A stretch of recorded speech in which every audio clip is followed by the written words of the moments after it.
Hello অনু, বলো এবার ঈদে তোমার জন্য কি কি নিয়ে আসবো? এবারকার ঈদের বাজার এখান থেকেই করে নিয়ে যাব। বলছি শোনো, আমার আব্বুর জন্য দুখানা পাঞ্জাবি আর আমার মার জন্য দুখানা শাড়ি, আমার ভাইয়ের জন্য একটা গেঞ্জি আর একটা জামা, আর আমার বোনের জন্য একটা ডিএমের জামা আর একটা লেহেঙ্গা। আর তোমার ভাবির জন্য কি কি নিয়ে আসবো? ভাবিরা তো খোঁজ কেন? তোমার আমার ভাবির জন্য জড়ো দুতলি পড়ছে নাকি? ভাবির জন্য কিছু আনতে হবে না। তাহলে আর কিছু আনতে হবে না তো? আর কিছু আনতে হবে না মানে?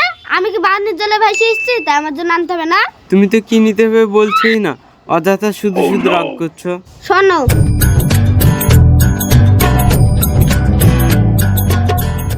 মার জন্য কি নিবো বলো তো? না না, এখন যা দাম জিনিসের আর বাজে খরচ করতে হবে না। মার জন্য ঈদে বাজার করব, আর তা তোমার জন্য বাজে খরচ?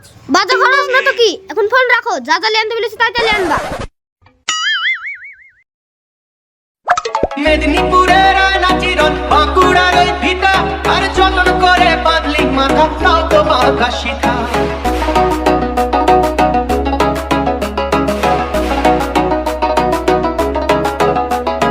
বেজবাড়িয়া রাজকুমারী গলায় চন্দ্রহার, বেজবাড়িয়া রাজকুমারী গলায় চন্দ্রহার।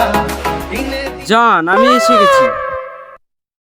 ও, তুমি চলে এসেছো? দেখি দেখি কি এনেছো দেখি।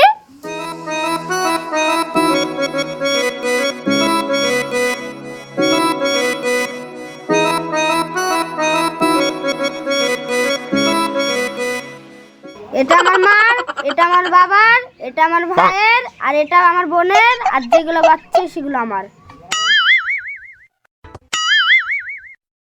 মাঝের শোনা আমার, কখন আসলে তুমি? ভালো আছো তো? তোমার শরীর ঠিক আছে তো? এই যা, মার জন্য তো কিছু লেশা হয়নি। কি যে বলিস পাগল, তুই এসেছিস এটাই আমার জন্য বড় কথা। মা, তুমি কিছু মনে করো না, এবার এই গ্রামের দোকান থেকে তোমার জন্য কিছু এনে দেবো।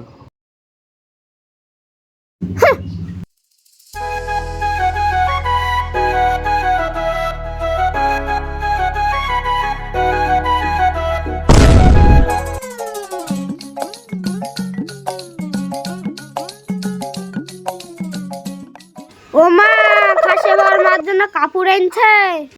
খাসি আবার লুকি থুইছে, ওর মাকে দিয়েছি, এই শাড়ি এখন আমার।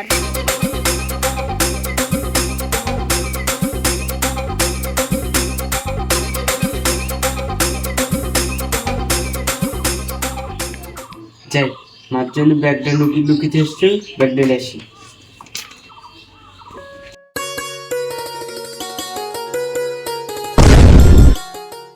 মার জন্য কিছু কিনে নিয়ে এসেও শান্তি নাই, এমন দজ্জালবো কপালে জুটিছে।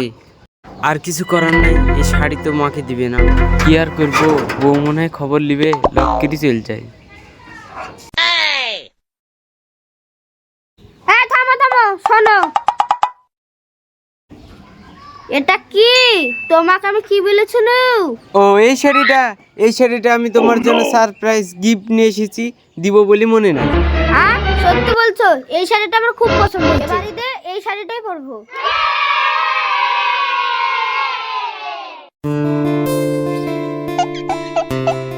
এই যে শোনো, তোমার মা আমার প্রত্যেকটা কাজে বাধা দেয়, শুধু তুমি তোমার মাকেই ভালোবাসো, আমাকে ভালোবাসো না। এত কষ্ট করে তোমার সংসারে আমি থাকতে পারবো না।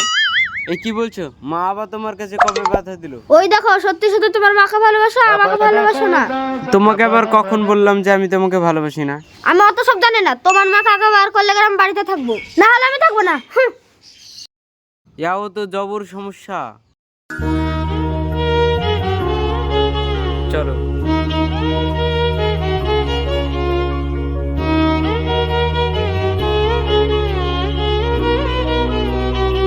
শোনো মা, তুমি এই বাড়িতে আর থাকতে পাবা না। সকালবেলায় মজা করছিস খোকা? মজা করছি না মা, তুমি থাকলে অনু থাকবে না, আর অনু না থাকলে আমি বাঁচবো না। তাই বলছি, তুমি এক্ষুনি আমার বাড়ি থেকে বেরিয়ে যাও। কি বলছিস খোকা? এ দুনিয়ায় তুই ছেড়ে যাবার কেউ নাই, তোকে ছেড়ে আমি কোথায় যাব?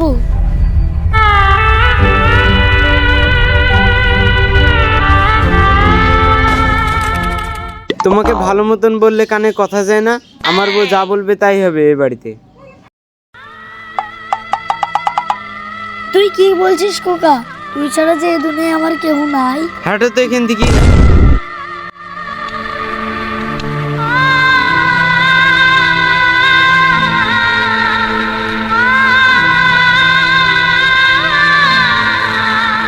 আরে চাচি কি ব্যাপার? চাচি একা একা রাস্তায় কি করছেন? আর বলিস না বাপ, শোন তাহলে।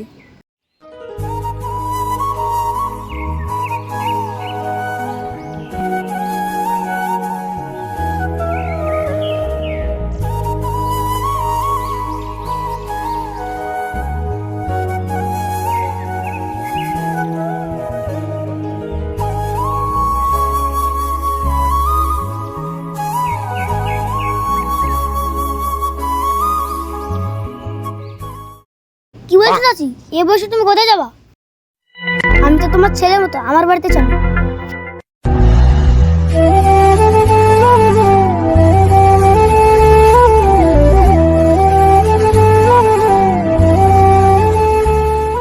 এখানে বসো। চাচি আর কাঁদো না, সব ঠিক হয়ে যাবে। আমি তো তোমার ছেলের মতো, তুমি এখানেই থাকবে। কালকে ঈদ, আর আজকে আমার ছেলে আমাকে বাড়ি থেকে বারকে দিল। মন খারাপ করো না চাচি, আমরা তো সবাই আছি।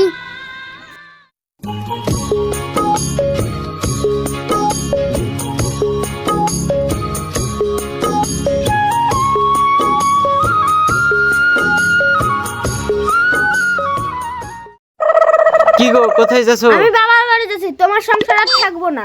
থাকবা না মানে? তোমার জন্য মাকে বের করে দিলাম, তাও তুমি থাকবা না? শুধু মাকে বার করে দিলেই হবে? বলছো কি তুমি? তুমি যদি আমাকে ভালোবাসো, এই বাড়িটা আমার নামে লিখে দাও। তোমাকে কেন আমি বাড়ি লিখে দিতে যাব? ঠিক আছে, তাহলে আমি বাবার বাড়ি চললাম। এই থামো থামো থামো থামো। আচ্ছা ঠিক আছে, আমি কালকেই তোমার নামে বাড়ি লিখে দিব। এই তো আমার সোনা শুনে, চলো বাড়িতে চলো। হ্যালো জানু। কি গো, বাড়ি রেজিস্ট্রি করতে পারলাম? বসে বসে গিলছো।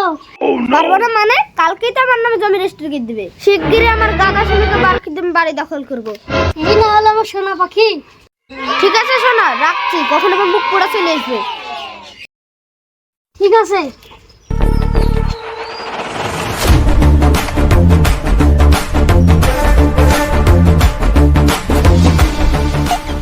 ও তুমি চলে এসেছো, এটা আমার হাজবেন্ডের বাড়ি। আজ থেকে এই বাড়ি তোমার আর আমার।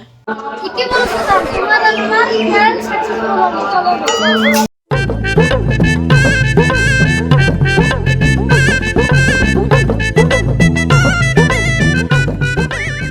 অনু, কই গো অনু, কোথায় গেলে?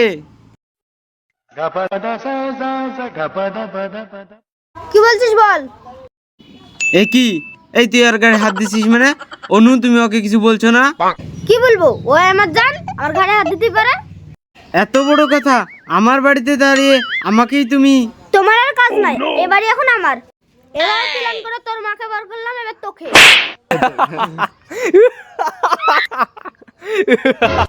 কিরে, পাগল হয়ে গেলে নাকি? হাসছিস কেন? আমি জানতাম তুমি আমার সাথে এরকম কিছু করবা, তাই বাড়িটা তোমার নামে না, আমার মায়ের নামে করে দিয়েছি। থামো থামো থামো থামো থামো। হ্যাঁ স্বামী, তুমি আমাকে মাফ করে দাও, মাফ করে দাও স্বামী, আমাকে মাফ করে দাও। এ ভুল আর আমার কোনোদিন হবে না। তোকে আর মাফ করা যাবে না, তুই আবার এরকম কাজ করতে পারিস। বাড়ি থেকে বাড়ি যা।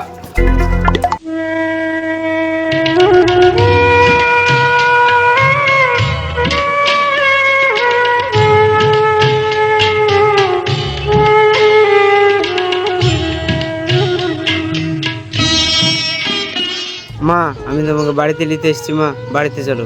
না না, কার বাড়িতে যাবো? তুই তো আমার কেউ না। এ কি বলছো মা? আমি তোমার ছেলে মা। কোনো ছেলে তো নিজের মাকে এভাবে তাড়িয়ে দিতে পারে না। চাচি, তুমি পরিঘটনা না জেনে মাজিদকে ভুল বোঝো না। তুমি আমার কাছে শোনো।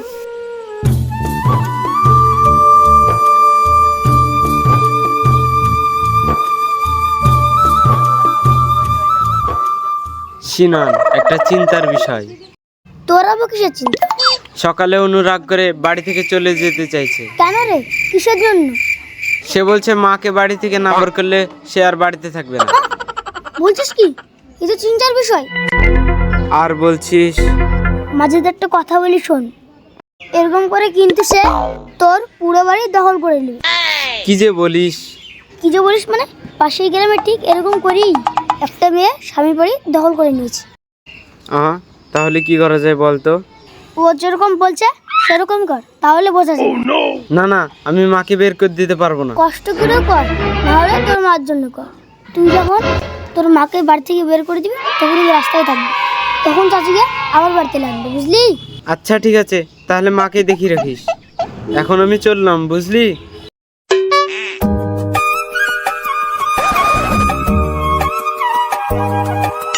সত্যি বলছিস সিনান? ওঠ খোকা।